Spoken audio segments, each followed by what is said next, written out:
Vijay sir வந்து ஒரு super star நடிகர்.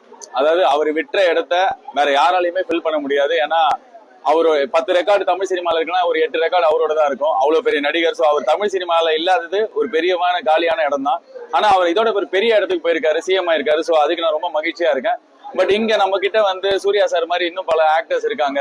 ஸோ அப்படி இருக்கும்போது நிறைய நல்ல படங்கள், பயங்கரமான பெரிய படங்கள், பெரிய இந்த மாதிரி மக்கள் என்ஜாய் பண்ற படங்கள் வரும் அப்படின்னு தான் நான் சொல்ல விரும்பினேன். போன வாட்டி ஒழுங்கா சொன்னேன்னு தெரியல, அதான் இன்னொரு வாட்டி தெளிவுபடுத்திட்டேன்.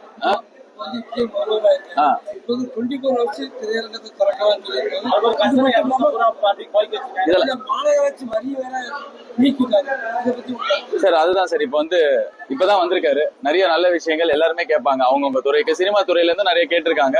சோ எது மக்களுக்கு நல்லதோ, எது திரைத்துறைக்கு நல்லதோ அது கரெக்டா சார் செய்வார்னு எனக்கு நம்பிக்கை.